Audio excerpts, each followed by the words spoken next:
இன்னைக்கு ஒரு முக்கியமான பதிவு. ஏசி வெடிக்குமா?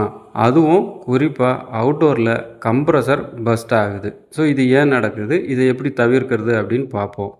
எரியறதுக்கு 3 பொருள் வேணும்.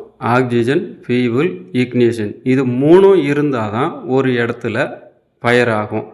இதுவே நம்ம ஏசி துறையில இது எப்படி ஆகுது அப்படின்னு பார்த்தாக்கா, ஆக்ஸிஜன் நம்ம வேக்கம் போடாம கேஸ் சார்ஜிங் பண்ணணும் அப்படின்னாக்கா, ஆக்ஸிஜன் கிடைக்குது. ஃபியூவல் நம்ம யூஸ் பண்ணுற இப்போ R32 ரெஃப்ரிஜரன்ட் ஃபியூவலா மாறுது.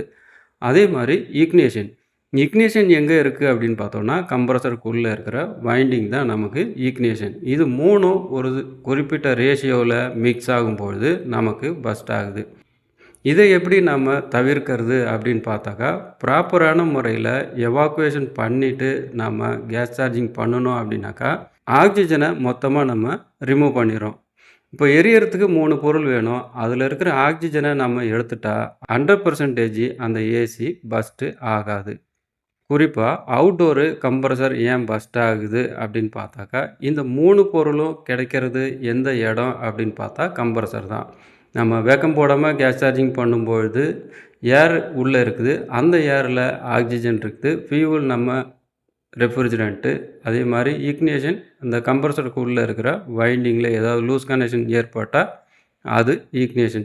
இது 3ம் குறிப்பிட்ட ரேஷியோவில் எந்த இடத்துல கிடைக்குது அப்படின்னு பார்த்தா கம்ப்ரசரில் தான் கிடைக்குது. எல்லா ஏசியுமே பர்ஸ்ட் ஆகிறதுல ஒரு சில ஏசி மட்டும்தான் பர்ஸ்ட் ஆகுது அப்படின்னா, இது 3ம் ஒரு குறிப்பிட்ட ரேஷியோவில் இருந்தால் தான் பர்ஸ்ட் ஆகும். இல்லைன்னா பர்ஸ்ட் ஆகாது. நம்ம இதை எப்படி தவிர்க்கிறது அப்படின்னு பார்த்தா, முக்கியமானது புது ஏசி இன்சுலேஷன் பண்ணினாலும், நம்ம பழைய ஏசி கேஸ் சார்ஜிங் பண்ணினாலும், எவாக்குவேஷனை நம்ம ஸ்கிப் பண்ணாமல் நம்ம கேஸ் சார்ஜிங் பண்ணும்பொழுது தான் இது நம்ம தவிர்க்க முடியும்.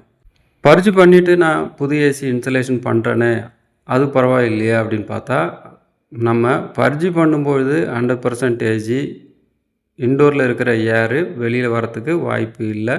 அதனால் புது ஏசி இன்சுலேஷன் பண்ணும்பொழுதும் பைப்பு, இன்டோரு இதை ப்ராப்பராக வேக்கம் பண்ணிவிட்டு வால்வு ஓப்பன் பண்ணி நம்ம கமிஷனிங் பண்ணுறது தான் குட் சர்வீஸ் ப்ராக்டிஸாக இருக்கும். இதுதான் நல்ல மெத்தடு. இதை தான் நம்ம ஃபாலோ பண்ணணும். விலை மதிக்க முடியாத உயிரையோ கையோ காலோ எழுந்துட்டு இருக்கிறத விட நாம் இந்த steps, safety procedure, good service ப்ராக்டிஸை ப்ராப்பராக ஃபாலோ பண்ணுனா மிகவும் நல்லது. ஏசி வாங்கிக்கலாம், ஆனால் நம்ம உயிரையோ கையோ காலோ வாங்க முடியாது.